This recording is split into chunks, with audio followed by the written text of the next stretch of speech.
وسلم رحمة للعالمين وعلى آله وأصحابه أجمعين أما بعد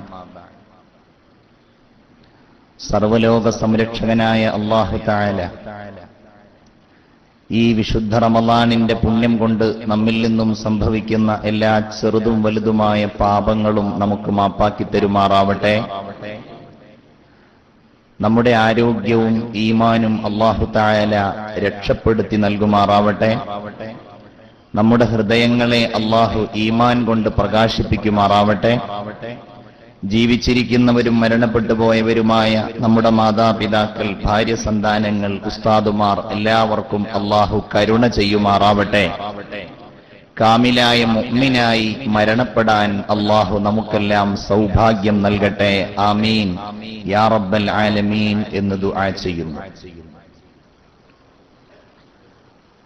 ഇന്നും നാളെയുമായാണ് ബദറിന്റെ ഈ ചരിത്രം പൂർണ്ണമായും പറയാൻ നമ്മൾ ഉദ്ദേശിക്കുന്നത്.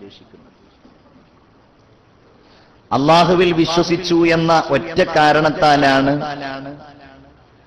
സത്യവിശ്വാസികൾ മക്കയിൽ വെച്ച് ദാരുണമായ രീതിയിൽ മർദ്ദിക്കപ്പെട്ടത്. ഒരു ദയാദാക്ഷിണ്യവും അവർ കാണിച്ചിരുന്നില്ല. പല സന്ദർഭങ്ങളിലും നബിയോട് സ്വഹാബികൾ ചോദിക്കാറുണ്ടായിരുന്നു, നബിയെ, പഴയ പോലെയല്ലല്ലോ നമ്മൾ. നമ്മുടെ കൂടെ ധീരനായ ഉമർ ഇബ്നുൽ ഖത്താബ് ഉണ്ടല്ലോ റളിയല്ലാഹു അൻഹു, എല്ലാവരും ഭയപ്പെടുന്ന ഹംസയുണ്ടല്ലോ റളിയല്ലാഹു അൻഹു, ഇനി നമ്മൾക്ക് പ്രതികാര നടപടികൾ സ്വീകരിച്ചുകൂടെ? നബി അവരോട് പറഞ്ഞിരുന്നത് സമയമായിട്ടില്ല എന്നതായിരുന്നു. നീണ്ട കാലം ക്രൂരമായി അവർ മർദ്ദിക്കപ്പെട്ടു. ഈ സന്ദർഭത്തിൽ നമ്മളൊക്കെ ആലോചിക്കേണ്ട ഒരു കാര്യമാണ്, ഇന്ന് ദീന് അനുസരിക്കുവാനും ദീനനുസരിച്ച് ജീവിക്കുവാനും യാതൊരു പ്രതിസന്ധിയും നമുക്കില്ല. ഒരു മഹല്ലിൽ തന്നെ എത്രയോ ആരാധനാലയങ്ങൾ, മസ്ജിദുകൾ, ചെറുതും വലുതുമായ പള്ളികൾ, ദീനിന്റെ ശിആറുകൾ നമ്മെപ്പോലെ കൊണ്ടു നടക്കുന്ന ആളുകളില്ല. ആപേക്ഷികമായി ദീനിന്റെ മതപരമായിരിക്കുന്ന കാര്യങ്ങൾ മറ്റു മതക്കാരെക്കാൾ കൂടുതലാണ് നമുക്കുള്ളത്.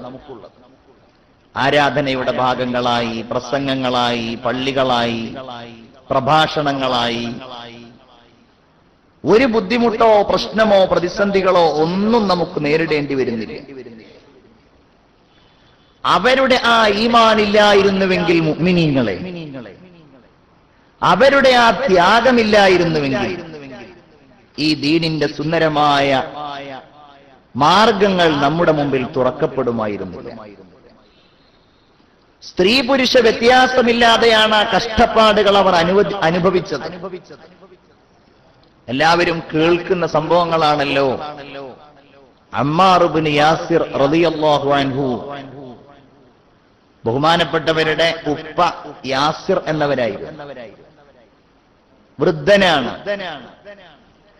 ഉമ്മയുടെ പേര് സുമയ്യ എന്നാണ് റളിയല്ലാഹു അൻഹു. മകനാണ് അമ്മാർ. ഇന്നും മക്കയിൽ പോയാൽ ശത്രുക്കൾ, ഖുറൈശി പ്രമുഖന്മാർ അവരെ ക്രൂരമായി മർദ്ദിച്ച ആ ഇടം നമുക്ക് കാണുവാൻ കഴിയും. നിലത്തിട്ട് ഉരുട്ടുകയും അടിക്കുകയും ഇടിക്കുകയും, ഞാൻ ഇതിൽ നിന്നൊരിക്കലും പിന്മാറാൻ തയ്യാറല്ല, ലാ ഇലാഹ ഇല്ലല്ലാഹ് എന്ന് പ്രഖ്യാപിക്കുകയും ചെയ്തപ്പോൾ യാസിർ റളിയല്ലാഹു അൻഹുവിന് രക്തസാക്ഷിയാവേണ്ടി വന്നു. ഭാര്യയായ സുമയ്യ ബീവിയുടെ ശരീരത്തിൽ നിന്ന് വസ്ത്രങ്ങളെല്ലാം ഉരിഞ്ഞുമാറ്റി തീയിൽ പഴുപ്പിച്ച ഇരുമ്പിന്റെ ദണ്ട് അവിടുത്തെ ഗുഹ്യസ്ഥാനത്തിലേക്ക് കുത്തിക്കയറ്റി. കരിഞ്ഞ മാംസത്തിന്റെ ഗന്ധം പരന്നു. അലറി വിളിക്കുന്നുണ്ടവർ. മകനായ അമ്മാറിന്റെ ശരീരത്തിലേക്ക് ഇവരുണ്ടാക്കിയ ഈ തീക്കണലുകൾ ഇങ്ങനെ വാരിയിടുകയാണ്. ശരീരമാകെ പൊള്ളി വികൃതമാകുന്നുണ്ട്. ഒരു വാക്കുപോലും പറയാൻ അവർ തയ്യാറാകുന്നില്ല. ഈ വിളിയാളം, ഈ ബഹളം സല്ലല്ലാഹു അലൈഹി വസല്ലമ തങ്ങൾ കേൾക്കുന്നു. ഒന്നും ചെയ്യാൻ കഴിയാത്ത ദാരുണമായ ഘട്ടം. എന്താ ചെയ്യുക? എന്താണ് അവിടെ സംഭവിക്കുക? സ്വഹാബികളൊക്കെ ഇങ്ങനെ കൂടെയുണ്ട്. മുത്തുനബി ആ സ്വഹാബത്തുൽ കിറാമിനോട് പറഞ്ഞു, സ്വബ്റൻ ലക്കും യാ ആലു യാസിർ, യാസിറിന്റെ കുടുംബമേ, സുമയ്യ, യാസിറെ, അമ്മാറെ, നിങ്ങൾ ക്ഷമിച്ചുകൊള്ളുക. മൗഇദുകുമുൽ ജന്ന, നിങ്ങൾക്ക് അല്ലാഹു വാഗ്ദാനം ചെയ്യുന്നത് സ്വർഗം മാത്രമാണ്, മറ്റൊന്നും നിങ്ങൾക്കില്ല. ഇങ്ങനെ ഓരോരുത്തരും നാട് വിടേണ്ടി വന്നു, കുടുംബങ്ങൾ ഒഴിവാക്കേണ്ടി വന്നു, സമ്പത്തും സമ്പാദ്യങ്ങളും മക്കയിൽ ഉപേക്ഷിക്കേണ്ടി വന്നു. ഗത്യന്തരമില്ല അവർക്ക്. മദീനയിലെ കൊടുവിൽ അവരുടെ എല്ലാം അഭയമായി മദീന അവരെ സ്വീകരിച്ചു. ദൂർ ഹെ ഹംസേ ശഹർ മദീന, ദിൽ സെ നഹീ ഹേ ദൂർ, ദിൽ സെ നഹീ ഹേ ദൂർ. നമ്മുടെ ശരീരത്തിൽ നിന്ന്, മേനിയിൽ നിന്ന് ഒരുപാട് വഴിദൂരം മദീനക്കുണ്ടെങ്കിലും നമ്മുടെ ഖൽബിൽ നിന്നേറെയെടുത്ത ആ പുണ്യനഗരി മുഹമ്മദുർ റസൂലുള്ളാഹി സ്വല്ലല്ലാഹു അലൈഹി വസല്ലമ തങ്ങളെയും അവിടുത്തെ അനുയായികളെയും കൈനീട്ടി സ്വീകരിച്ചു.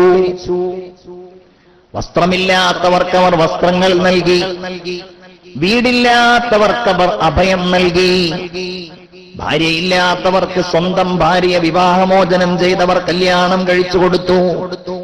തങ്ങളുടെ കച്ചവടങ്ങളിൽ അവർ പങ്കു നൽകി. യസ്രിബ് എന്ന് പറയുന്ന ആ പുണ്യദേശം മദീനത്തുർ റസൂലായി അറിയപ്പെടാൻ തുടങ്ങി സ്വല്ലല്ലാഹു അലൈഹി വസല്ലം. ഖുറൈശികൾ ഇതുകൊണ്ടൊന്നും അടങ്ങിയിരിക്കുന്നില്ല. മദീനയിലും അവർ അക്രമങ്ങൾ അഴിച്ചുവിടുകയാണ്. മദീനയുടെ പ്രാന്തപ്രദേശങ്ങളിൽ മുഹമ്മദ് നബിയുടെ അനുയായികളുടെ ആടുകളെ അവർ കവർന്നെടുക്കുകയാണ്. ഇനി നിങ്ങൾ കയ്യും കെട്ടി നോക്കി നിൽക്കേണ്ടതില്ല.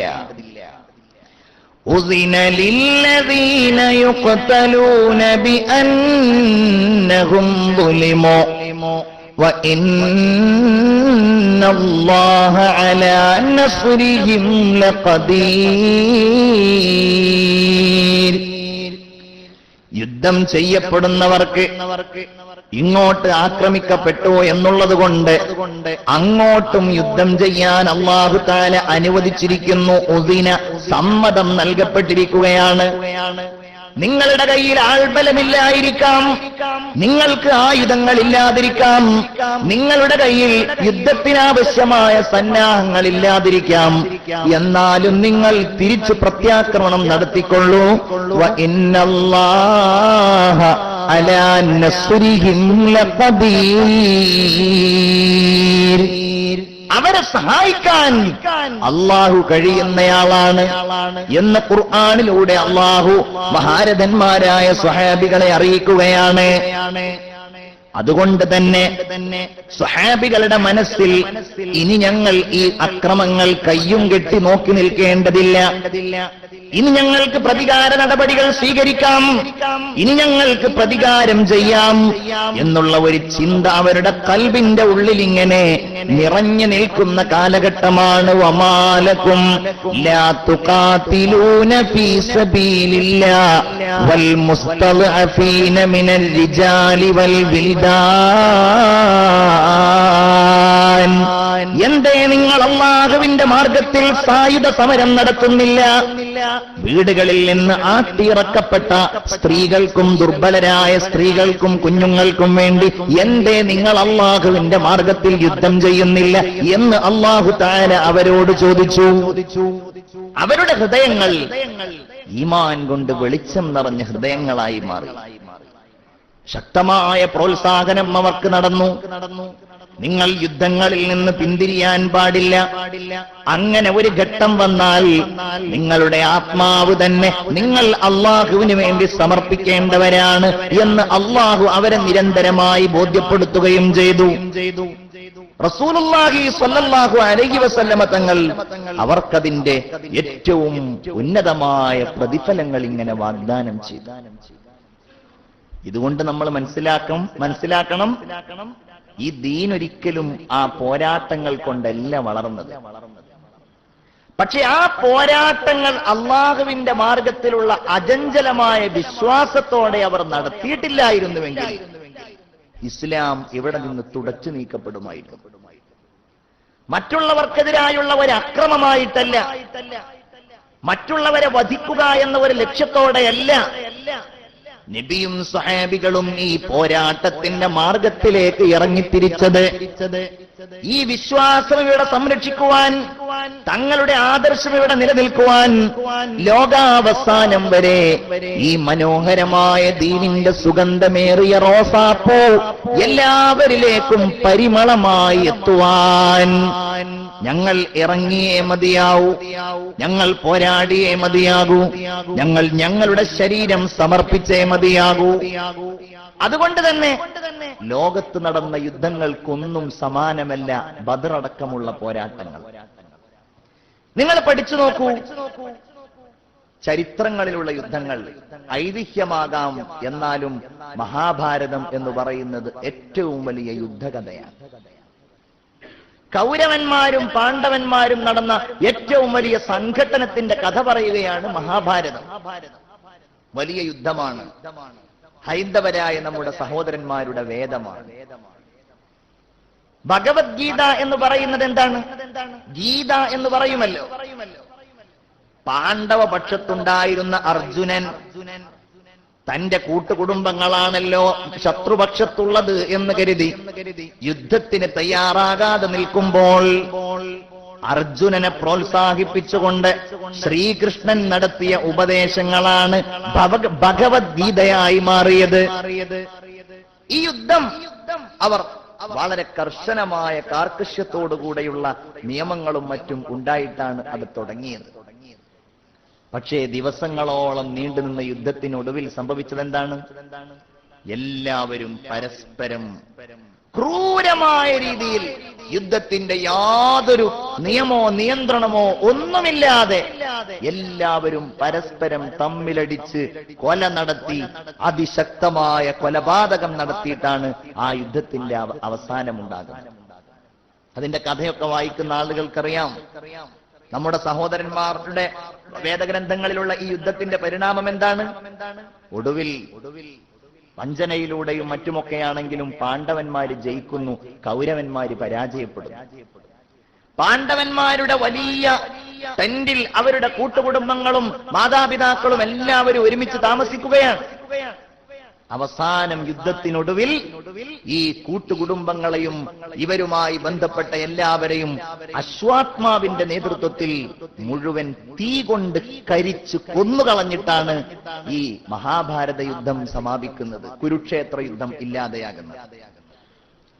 എത്രയോ ആളുകൾ കൊല ചെയ്യപ്പെടുന്നു പോരാട്ടങ്ങളിൽ, കൃഷിഭൂമികൾ നശിപ്പിക്കപ്പെടുന്നു, കുട്ടികൾ കൊല ചെയ്യപ്പെടുന്നു. ഇന്നും ലോകത്ത് നടക്കുന്ന യാതൊരു നീതീകരണവുമില്ലാത്ത പോരാട്ടങ്ങളിൽ എത്രയോ കുഞ്ഞുങ്ങൾ വധിക്കപ്പെടുന്നു, സ്ത്രീകൾ ബലാത്സംഗം ചെയ്യപ്പെടുന്നു. ഒരു നീതിയോ ബോധമോ യുക്തിയോ ഒന്നും ഇന്ന് ഈ ആധുനിക കാലഘട്ടങ്ങളിൽ പോലും യുദ്ധങ്ങൾ നമുക്ക് കാണുവാൻ കഴിയുകയില്ല. എന്നാൽ മുത്തുനബി നിർബന്ധമായ ഘട്ടത്തിൽ ഈ പോരാട്ടങ്ങൾ നടത്തിയപ്പോൾ സ്ത്രീ കൊല്ലപ്പെട്ടുവെന്ന് നബി സല്ലല്ലാഹു അലൈഹി വസല്ലമ തങ്ങൾ അറിഞ്ഞപ്പോൾ, കുട്ടികൾ കൊല്ലപ്പെട്ടുവെന്നറിഞ്ഞപ്പോൾ മുത്തുനബിയുടെ കണ്ണിലൂടെ കണ്ണീരിങ്ങനെ ധാരധാരയായിട്ടൊഴുകി. ആ കുട്ടികൾ എന്തു പിഴച്ചു, ആ സ്ത്രീകൾ എന്തു പിഴച്ചു? എന്തിനവരെ കൊല്ലണം? കൊന്നിട്ടില്ലല്ലോ മുഹമ്മദ് മുസ്തഫ സല്ലല്ലാഹു അലൈഹി വസല്ലമയും സഹാബികളും. അവർ കൊല്ലാൻ ആഹ്വാനം ചെയ്തിട്ടില്ല. യുദ്ധത്തിന് പുറപ്പെടുമ്പോൾ തന്നെ പറയുന്നതാണ്, നിങ്ങൾ അവിടെയുള്ള കൃഷിഭൂമി നശിപ്പിക്കരുത്, ഈത്തപ്പനകൾ മുറിച്ചു കളയരുത്, കുട്ടികളെ കൊല്ലരുത്. ഇതാണ് യഥാർത്ഥത്തിൽ അള്ളാഹുവിന്റെ പരിശുദ്ധ ദീനിന്റെ യുദ്ധവുമായി ബന്ധപ്പെട്ട നിയമങ്ങൾ, നിബന്ധനകൾ എന്ന് പറയുന്നത്. അവിടുന്ന് പറയുമായിരുന്നു സ്വഹാബികളെ, ലാ തതമന്നൗ ലിഖാ അൽ അദൂവി, നിങ്ങൾ ശത്രുവിനെ കാണണേ എന്നിട്ട് അയാളെ കൊല്ലണേ എന്ന് നിങ്ങൾ ആഗ്രഹിക്കരുത്. വസ്അലുല്ലാഹൽ ആഫിയ, നിങ്ങൾ അല്ലാഹുവിനോട് നല്ല ആരോഗ്യം തേടുക. വഇദാ ലഖീതുമൂഹും, നിങ്ങൾ ശത്രുക്കളെ കണ്ടാൽ പിന്നെ നിങ്ങൾ നോക്കി നിൽക്കരുത്, ക്ഷമാപൂർവം നിങ്ങൾ സംഘട്ടനത്തിൽ ഏർപ്പെടുക. നിങ്ങൾ മനസ്സിലാക്കേണ്ട കാര്യം, അന്നൽ ജന്നത തഹത ദിലാലിസ് സുയൂഫ്,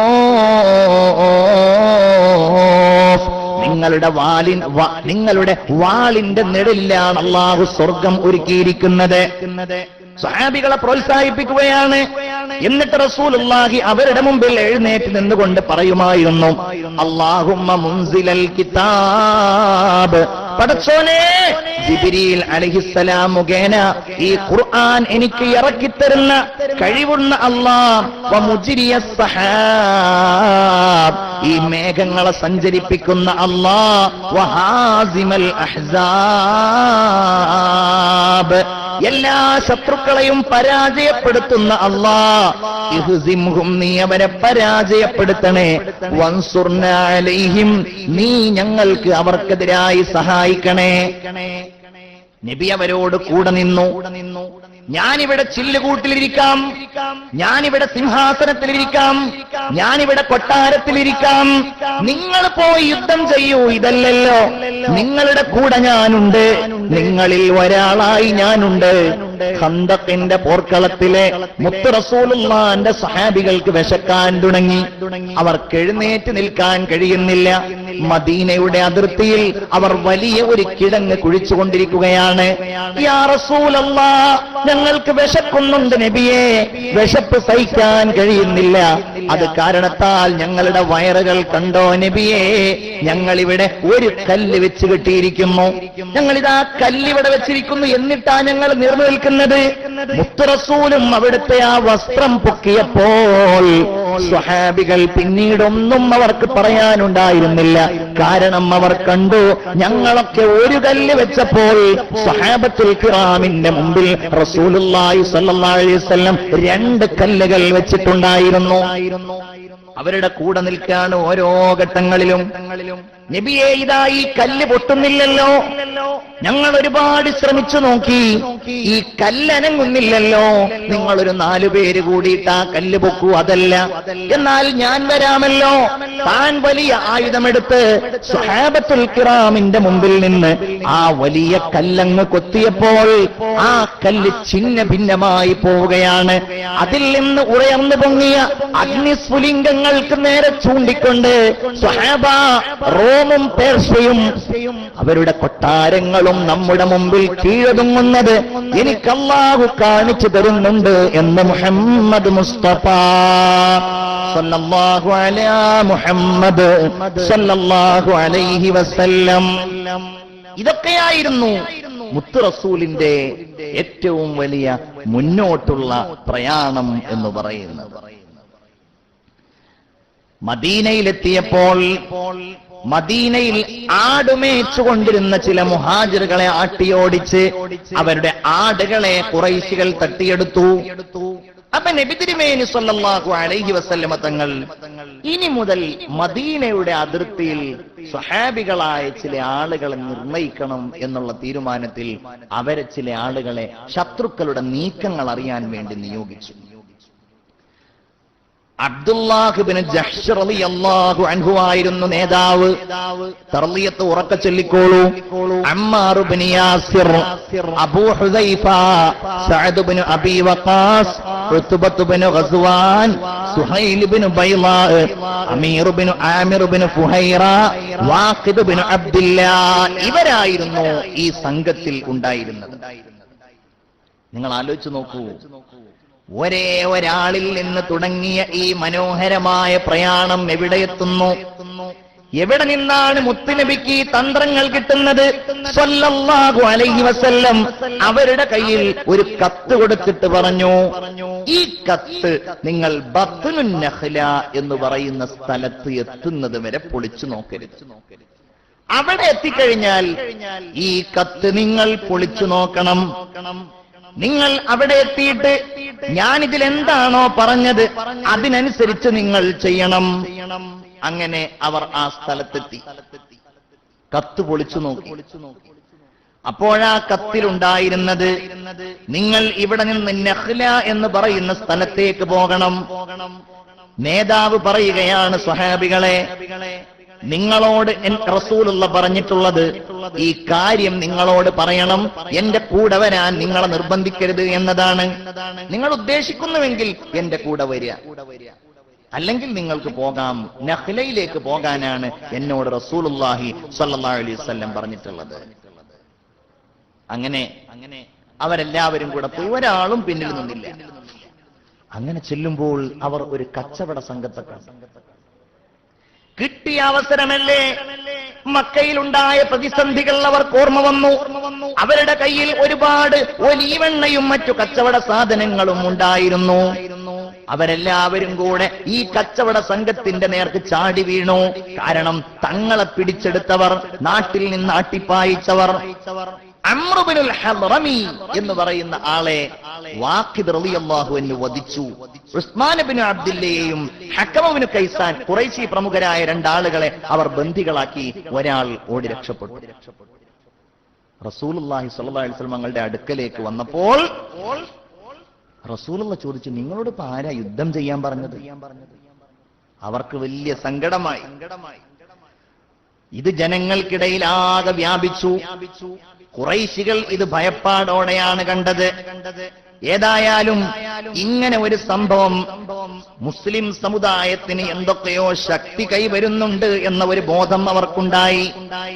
അങ്ങനെ അവർ തീരുമാനിച്ചു, നമുക്ക് നമ്മുടെ സ്വത്തും പണവും എല്ലാം കൂട്ടിച്ചേർത്തിട്ട് വലിയ ആയുധങ്ങളും അതുപോലെ സാമ്പത്തിക ശേഷിയും കൈവരിച്ച് അത് മുഴുവൻ നമുക്ക് മുഹമ്മദിനെതിരായിട്ട് ഉപയോഗിക്കണം സല്ലല്ലാഹു അലൈഹി വസല്ലം. അതിനുവേണ്ടി ഖുറൈശികളെല്ലാവരും വലിയ ഒരു കച്ചവട സംഘത്തെ തയ്യാറാക്കി. കച്ചവട സംഘത്തിന്റെ നേതാവ് അബൂ സുഫിയാനായിരുന്നു. 50,000 സ്വർണ്ണ നാണയങ്ങൾ, 1000 ഒട്ടകങ്ങൾ, വിലപിടിപ്പുള്ള ഒരുപാട് ചരക്കുകൾ, ഇതെല്ലാം വഹിച്ചിട്ടാണ് അവർ ഷാമിലേക്ക് പോകുന്നത്. കുറെ ആളുകൾ ഉണ്ടായിരുന്നു. ഒരഭിപ്രായം അവർ 17 ആൾ, 40 ആൾ, ഇങ്ങനെയൊക്കെ പല അഭിപ്രായങ്ങളുമുണ്ട്. ഈ കച്ചവട സംഘം പോകുമ്പോൾ മുഹമ്മദുർ റസൂലുള്ളാഹി സ്വല്ലല്ലാഹു അലൈഹി വസല്ലം ആ കച്ചവട സംഘത്തെ പിടികൂടിയാൽ മക്കയിൽ നിന്ന് തങ്ങളെ പുറത്താക്കിയതിന് ഒരു പ്രതികാരമാകുമല്ലോ എന്നവർ ചിന്തിക്കുകയാണ്. ആദ്യമായിട്ട് സ്വഹാബികളോട് ആഹ്വാനം ചെയ്തു. അങ്ങനെ സ്വഹാബികളും നബിയും പോയി. പക്ഷേ സ്വഹാബികൾക്ക് അവരെ പിടിക്കാൻ പറ്റിയില്ല. അങ്ങനെ അവർ എന്ന് തിരിച്ചു വരും എന്ന് കാത്തിരിക്കുകയാണ്. അങ്ങനെയാണ് ബദർ യുദ്ധത്തിലേക്കുള്ള വഴി തുറക്കുന്നത്. അപ്പോഴേക്കാ റമളാനിൽ നോമ്പ് നിർബന്ധമായി.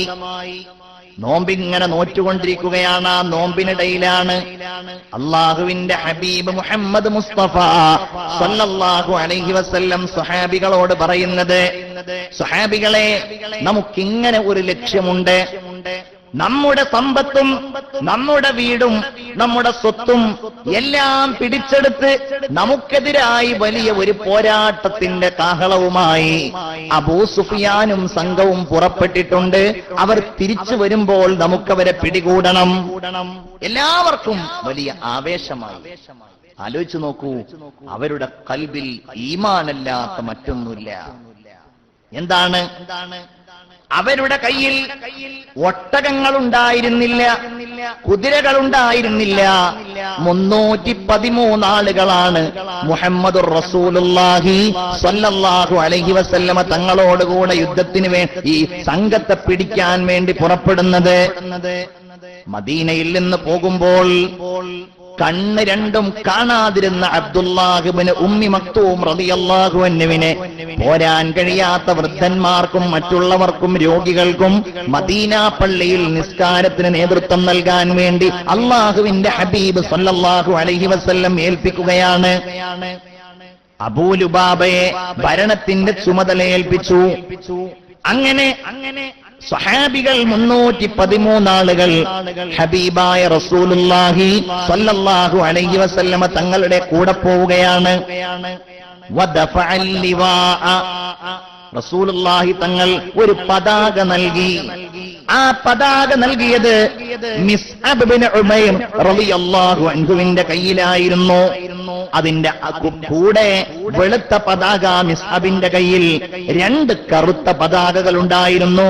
ഒന്ന് സഅദ് ബിൻ മുആദിന്റെ കയ്യിലും മറ്റൊന്ന് സയ്യിദുനാ അലി ബിൻ അബീ ത്വാലിബ് റളിയല്ലാഹു അൻഹുവിന്റെ കയ്യിലുമായിരുന്നു. അതാണ് ബദറുൽ ഹുദാ. യാസീനൻ നബി ഖറജായ നേരം വളർക്കൊടി മോണ്ടെണ്ണം കേട്ടിടയതിലുണ്ടേ, അബ്യൽ വർണ്ണമതായി പിൻ രണ്ടും അസ്വദുമാണേ, സദത കുടൈ കോൾ പൊങ്കും പുലിയലിയാർ തങ്ങൾക്കും. 2 കറുത്ത പതാക, ഒരു വെളുത്ത പതാക. ഇതുമായിട്ടവർ പോവുകയാണ്. മുഅ്മിനെ, ആ രംഗം നമ്മൾ ആലോചിക്കണം. നമ്മൾ ഇന്ന് അത്താഴം കഴിച്ചതുകൊണ്ട് നമുക്ക് വിശപ്പില്ല, വയറ് നിറയെ കഴിച്ചതുകൊണ്ട്. ഇനി കഴിഞ്ഞാൽ നോമ്പുതറ എത്രമേൽ വലിയ കേമമാണ്. നമ്മുടെയൊക്കെ പ്രശ്നം എന്താണ്? എന്താ പ്രശ്നം? തിന്നാൻ കഴിയുന്നില്ല എന്നുള്ള പ്രശ്നമേ ഉള്ളൂ. ഇത് മാത്രമാണ് എല്ലാവർക്കും നോമ്പ് തുറക്കുമ്പോഴുള്ള ബുദ്ധിമുട്ട്. എന്താണ്? തിന്നാൻ കഴിയുന്നില്ല എന്നുള്ളതാണ്. തീറ്റേറിയതിന്റെ ബുദ്ധിമുട്ടാണ് നമ്മൾക്കതിന് ശേഷം നടക്കുന്ന തറാവി നിസ്കാരത്തിനും ഇശാ നിസ്കാരത്തിനൊക്കെ നടക്കാറുള്ളത്. തീറ്റേറിയ പ്രശ്നം അല്ലേ? ഇവർക്കോ, ഈ പാവങ്ങൾക്കോ എന്താ പ്രശ്നം? തിന്നാനില്ല, ഒന്നുമില്ല. ഒരു ഗീറ് കാരക്കയുമായി, ഒരു ഗ്ലാസ് വെള്ളവുമായി, എന്നാൽ ഈമാനിന്റെ ശക്തമായ വെളിച്ചവുമായിട്ട് ബഹുമാനപ്പെട്ട സ്വഹാബത്തുൽ കിറാം മുഹമ്മദുർ റസൂലുള്ളാഹി സ്വല്ലല്ലാഹു അലൈഹി വസല്ലമ തങ്ങളോട് കൂടെ പോവുകയാണ്. അവരെ ചൂണ്ടിക്കൊണ്ട് അല്ലാഹുവേ ഇന്നഹും ഹുഫാത്ത്, അല്ലാഹുവേ ഇവർ കാലിൽ ചെരിപ്പില്ലാത്തവരാണ്, നീ അവർക്ക് കാലിന് ചെരിപ്പ് നൽകണമേ. വഉറാത്ത്, അവർ ശരീരത്തിൽ വസ്ത്രമില്ലാത്തവരാണ്, അല്ലാഹുവേ നീ അവർക്ക് വസ്ത്രം നൽകണമേ. അല്ലാഹുവേ അവർ വിശന്ന് വയറൊട്ടിയവരാണ്, അവർക്ക് നീ ഭക്ഷണം നൽകണമേ. വആലത്തുൻ, പടച്ചവനേ അവർ ദരിദ്രരാണ്. ഫഅഗ്നിഹിം, അവർക്ക് നീ സമ്പന്നത നൽകണമേ. മിൻ ഫളിക, അല്ലാഹുവേ നിന്റെ ഔദാര്യം കൊണ്ട്. മഹാന്മാരായ ചരിത്രകാരന്മാര് പറയുകയാണ്, ഹബീബായ റസൂലുള്ളാഹിയുടെ ഈ ദുആ അല്ലാഹു സ്വീകരിച്ചു.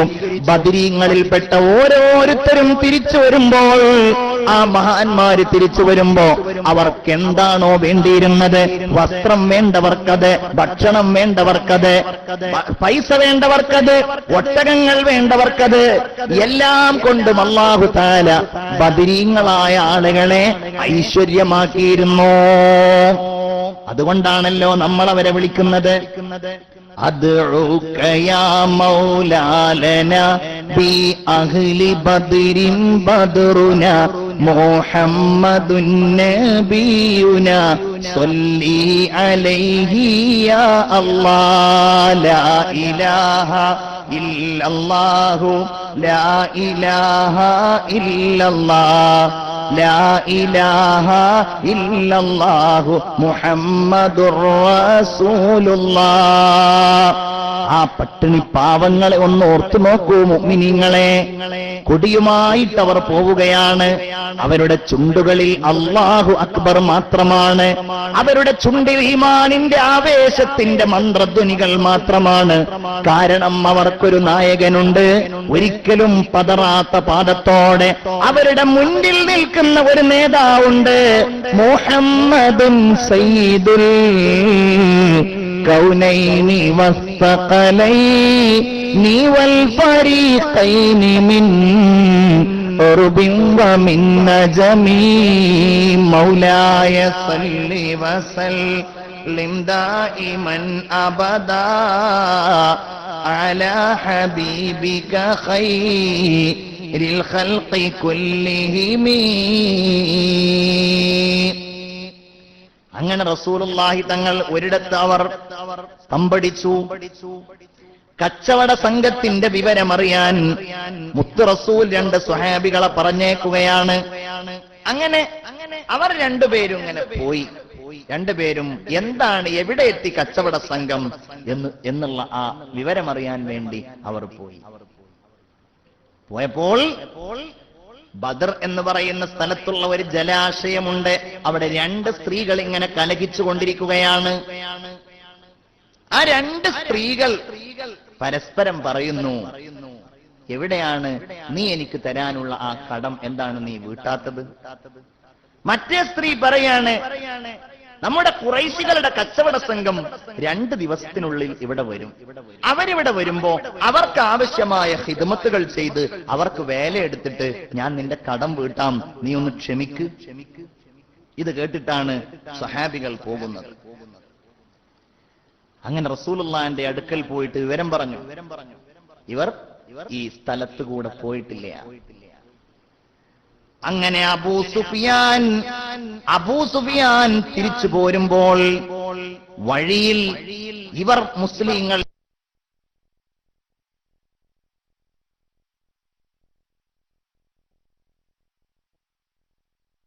കൂടെ ഈ ജലാശയത്തിന്റെ അവിടേക്ക് വെള്ളം കോരാൻ വേണ്ടി വരിക. അവരോട് ചോദിച്ചു, ഇവിടെ ആരെങ്കിലും വന്നിരുന്ന? ഇവിടെ ആരും കണ്ടിട്ടില്ല. അങ്ങനെ അബൂ സുഫിയാൻ ഇങ്ങനെ നോക്കിയപ്പോണ്ട് ഒട്ടക കാഷ്ടം കിടക്കുന്നുണ്ട്. നോക്കിയപ്പോൾ മനസ്സിലായി ഇത് മദീനയിലുള്ള ഒട്ടകത്തിന്റെ കാഷ്ടമാണ്. കാരണം മദീനയിലുള്ള അടയാളങ്ങൾ, ഈത്തപ്പനയുടെ ഓലകൾ, മദീനയിലുള്ള ധാന്യങ്ങൾ, ഇതൊക്കെ അയാൾ അതിൽ കണ്ടു. അവരിവിടെ എവിടെയോ ഉണ്ട്. അങ്ങനെ ലംലം ഇബ്നു അംറിനിൽ ഗിഫാരി എന്ന ഒരു പ്രമുഖനായ ഖുറൈശിയെ മക്കയിലേക്ക് അയക്കുകയാണ്. ഒട്ടകത്തിന്റെ ചെവികൾ നീ അറുക്കണം, ഒട്ടകത്തിന്റെ ജീനി നീ താഴോട്ടാക്കണം, ഒട്ടകത്തിന്റെ മുന്നിലും പിന്നിലും നീ മുറിവേൽപ്പിക്കണം. എന്നിട്ട് മക്കയിലേക്ക് നീ കടന്നു ചെല്ലണം.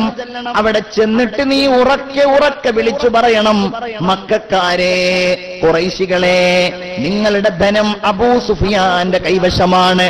മുഹമ്മദും സംഘവും നിങ്ങളുടെ കച്ചവട സംഘത്തെ തടഞ്ഞിരിക്കുന്നു എന്ന് ഉറക്കെ നീ പോയി വിളിച്ചു പറയൂ എന്ന് അബൂ സുഫിയാൻ ലംലമിനെ ഏൽപ്പിക്കുകയാണ്. അങ്ങനെ ലംലം പുറപ്പെട്ടു. ഇതിനിടയിൽ മക്കയിൽ വലിയ ഒരു സംഭവം ഉണ്ടായി. മക്കയിൽ ആതിഖ ബിന്തു അബ്ദുൽ മുത്തലിബ് റളിയല്ലാഹു അൻഹ അന്നവർ മുസ്ലിം ആയിട്ടുണ്ടായിരുന്നില്ല. ഒരു സ്വപ്നം കാണുകയാണ്. ആ സ്വപ്ന ദർശനം അറിയിക്കാൻ വേണ്ടി തന്റെ സഹോദരനായ അബ്ബാസിനെ വിളിച്ചു. അബ്ബാസ്, ഞാനൊരു സ്വപ്നം കണ്ടു. എന്താ സ്വപ്നം? ഞാൻ കണ്ട സ്വപ്നം ഈ ജനതയുടെ മേലിൽ വലിയ ഒരു വിപത്തും നാശവും നേരിടാവുന്ന ഒരു സ്വപ്നമാണ്. ഞാൻ കണ്ട സ്വപ്നം, ഒരാളിങ്ങനെ വരുന്നു. ആ മനുഷ്യന്റെ ഒട്ടകത്തിന്റെ മുഖം കീറിയിട്ടുണ്ട്. ആ ഒട്ടകത്തിന്റെ വലിയ അപകടം ആ ഒട്ടകത്തിന് സംഭവിച്ചിട്ടുണ്ട്. ആ ഒട്ടകം ആക്രമിക്കപ്പെട്ട ഒട്ടകമാണ്. ആ ഒട്ടകക്കാരൻ നമ്മളെ ഇങ്ങനെ വിളിച്ചിട്ട് എന്തൊക്കെയോ വിളംബരം ചെയ്യുന്നു. ആളുകളൊക്കെ ആ ഒട്ടകക്കാരന്റെ അടുക്കലേക്ക് ചെല്ലുന്നു. ഇതാണ് ഞാൻ കണ്ട സ്വപ്നം എന്ന് പറഞ്ഞു. അബ്ബാസ് പറഞ്ഞു, ആതിഖ, നീ തൽക്കാലം ഈ സ്വപ്നം ആരോടും പറയണ്ട, നീ ഇത് രഹസ്യമാക്കി വെക്കണം എന്ന് പറഞ്ഞെങ്കിലും അബ്ബാസ് തന്റെ ആത്മമിത്രമായ വലീദ് ഇബ്നു ഉത്ബത്തിനെ കണ്ടപ്പോൾ ഈ സ്വപ്ന കഥ പറഞ്ഞു. വലീദ് ഇബ്നു ഉത്ബ അത് അബൂജഹലിനോട് പറഞ്ഞു. അബൂജഹലും കൂട്ടരും ഇത് നാടാകെ പരന്നു നടത്തി. ഇത് പരിഹാസരൂപേണ എടുത്തു. പിറ്റേ ദിവസം അബൂജഹലും കൂട്ടരും ഇങ്ങനെ കഅബാലയത്തിന്റെ സമീപത്ത് ഇങ്ങനെ ഇരിക്കുമ്പോ അബ്ബാസ് റളിയല്ലാഹു അൻഹു കഅബ തവാഫ് ചെയ്യാൻ വേണ്ടി വരികയാണ്. പെട്ടെന്ന് ചോദിച്ചു, അബ്ബാസ്, നിങ്ങൾ തവാഫ് ചെയ്തു കഴിഞ്ഞാൽ ഇങ്ങോട്ടൊന്ന് വരണം. തവാഫ് ചെയ്തു കഴിഞ്ഞ് അങ്ങോട്ട് ചെന്നു. അബൂജഹൽ ചോദിച്ചു, അല്ല, നിങ്ങൾപ്പെട്ട സ്ത്രീകൾക്കും ഇങ്ങനെ പ്രവാചകത്വം കിട്ടാൻ തുടങ്ങിയോ? എന്തേ? ആത്തിക ഒരു സ്വപ്നം കണ്ടിട്ടുണ്ടല്ലോ എന്ന് പറയുകയാണ്. ആത്തിക വ്യാജ പ്രചരണം നടത്തുകയാണ്. അബ്ബാസ് ഇത് വളരെ വിഷമമായി. അബ്ബാസ് അബൂജഹലിനോട് കയർത്തു. അബ്ബാസ് റളിയല്ലാഹു അൻഹു വീട്ടിലേക്ക് ചെന്നപ്പോ വീട്ടുകാരെല്ലാവരും അബ്ബാസിന് നേരെ തിരിഞ്ഞു. അങ്ങനെ നാട്ടിലാകെ ഒരു പ്രതിസന്ധി. ആളുകളൊക്കെ ഇതിനെ ഇങ്ങനെ പരിഹാസത്തോടുകൂടെ വർത്തമാനം പറയുമ്പോ ബഹുമാനപ്പെട്ട അബ്ബാസ് കേൾക്കുകയാണ്.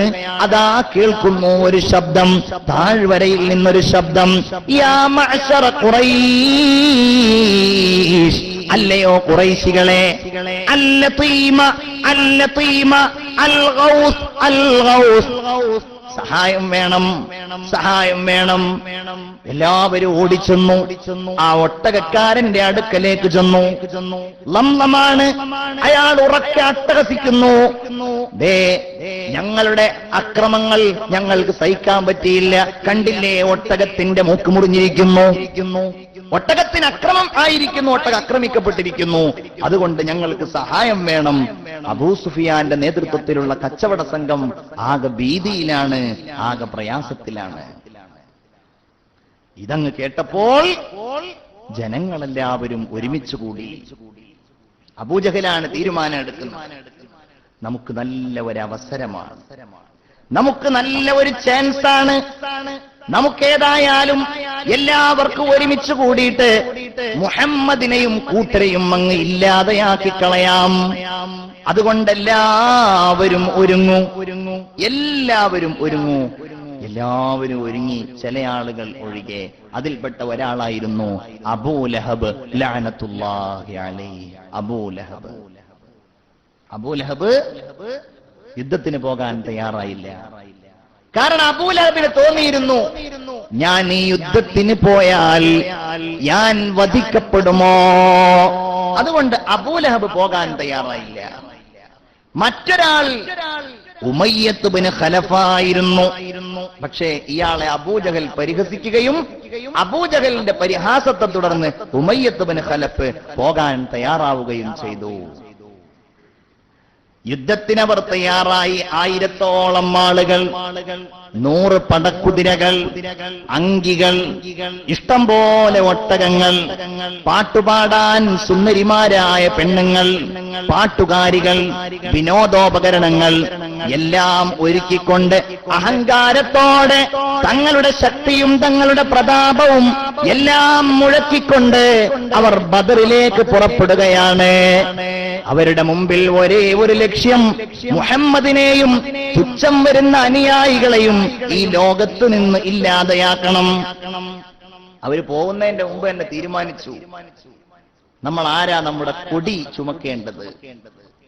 അവരുടെ കൊടിവാഹകൻ സായിബ് ബിൻ യസീദ് ആയിരുന്നു. അദ്ദേഹം പിന്നീട് മുസ്ലിമായ മനുഷ്യനും ബഹുമാനപ്പെട്ട നമ്മുടെ മദ്ഹബിന്റെ ഇമാം ശാഫിഈ റളിയല്ലാഹു അൻഹുവിന്റെ 5ാമത്തെ പിതാമഹനുമാണ്. സായിബ് എന്നയാളായിരുന്നു കൊടി വഹിച്ചിരുന്നത്. ഭക്ഷണം ഏറ്റിരുന്നത് 12 ആളുകളായിരുന്നു. അബൂജഹൽ, ഉത്ബത്ത്, ഷൈബത്ത് തുടങ്ങിയ ലഅനത്തുല്ലാഹി അലൈഹിം ഇവരായിരുന്നു അവർക്ക് ഭക്ഷണം ഏറ്റിരുന്നത്. അങ്ങനെ ഈ വിവരമറിഞ്ഞു ആര്? ഈ വിവരം അറിഞ്ഞു മുത്ത് റസൂലുള്ളാന്റെ കൂടെ ഉണ്ടായിരുന്നത് വെറും 70 ഒട്ടകങ്ങളായിരുന്നു. ചിന്തിക്കണം, 5 കുതിരകളായിരുന്നു. സഹാബികളൊക്കെ കുതിരകളൊക്കെ മാറി മാറി ഉപയോഗിച്ചു. മുത്ത് റസൂൽ സല്ലല്ലാഹു അലൈഹി വസല്ലമ തങ്ങൾ, അലി, മർസദ് എന്നീ 3 ആളുകളുമായിരുന്നു ഒരു ഒട്ടകം ഉപയോഗിച്ചിരുന്നത്. അൽഹംദുലില്ലാഹ്, ഞാൻ ഈ കഴിഞ്ഞ പ്രാവശ്യം ഉംറയ്ക്ക് വേണ്ടി പോയപ്പോൾ ബദറിൽ പോകാൻ എനിക്ക് അവസരമുണ്ടായി. ആ വഴിയിലൂടെയൊക്കെ ഇങ്ങനെ പോകുമ്പോ ഒരുപാട് ഓർമ്മകൾ. ആ പതാകയ്ക്ക് കീഴിൽ അഷ്റഫുൽ ഖൽഖ് ത്വഹ മുഹമ്മദ് മുസ്തഫ സല്ലല്ലാഹു അലൈഹി വസല്ലമ തങ്ങളുടെ സഞ്ചാരം എല്ലാം കൊണ്ടും ഖൽബിന്റെ ഉള്ളിൽ വലിയ ഒരു പ്രകാശം ഇങ്ങനെ വന്നു നിറയുകയുണ്ടായി. ബഹുമാനപ്പെട്ട സ്വഹാബികളെ വിവരം റസൂലുള്ളാഹി സ്വല്ലല്ലാഹു അലൈഹി വസല്ലം അറിഞ്ഞു. ഖുറൈശികൾ വലിയ ഒരു സംഘമായിട്ട് വരുന്നുണ്ട്. 1000-ഓളം ആളുകൾ അവർക്കുണ്ട്. ജിബ്രീൽ അറിയിച്ചു കൊടുത്തു അലൈഹിസ്സലാം 313ഓളം വരുന്ന ആളുകൾ. അവരുടെ മുമ്പിൽ മുത്തുനബി നിൽക്കുകയാണ്. സ്വഹാബാ അവരോട് സലാം പറഞ്ഞു. കാരണം ഇവർ പോന്നത് യുദ്ധത്തിനല്ല, ഇവർ പോന്നത് അബൂ സുഫിയാനിൽ നിന്ന് പിടിച്ചെടുക്കാനാണ്. സ്വഹാബികളെ, കണ്ണിൽ കണ്ട ആയുധങ്ങളെല്ലാം വലിച്ചു കൂട്ടിയിട്ട് ശത്രുക്കൾ യുദ്ധത്തിന് വേണ്ടി പുറപ്പെട്ടിരിക്കുന്നു. നമ്മൾ എന്തു ചെയ്യണം? നമ്മൾ മദീനയിലേക്ക് തിരിച്ചു പോകണോ? അതല്ല, നമ്മൾ അവരുമായിട്ട് യുദ്ധം ചെയ്യണോ? സ്വഹാബികളെ, നിങ്ങൾ പറയുക. ഇത് പറഞ്ഞ് നാവെടുക്കേണ്ട താമസം.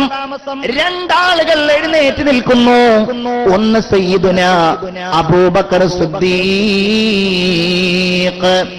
അബൂബക്കറിൻ ഉമറു ഉസ്മാനു സുമ്മ ഹൈദറു നസ്ലുൽ ലിഔഫിൻ ആമിറു വത്ൽഹത്ത് ഇബ്നു ഉബൈദില്ലാ അലിഫൻ സുബൈറുൻ യുബ്രിഉ സഅദുൻ സഈദുൻ ഹാനിഉ അസ്അദു ഇമ്രാനു വ ഉബയ്യുൻ അബ്ദുല്ലാഹ് ലാ ഇലാഹ ഇല്ലല്ലാഹു ലാ ഇലാഹ ഇല്ലല്ലാഹ് ലാ ഇലാഹ ഇല്ലല്ലാഹ് മുഹമ്മദുർ റസൂലുള്ളാഹ്.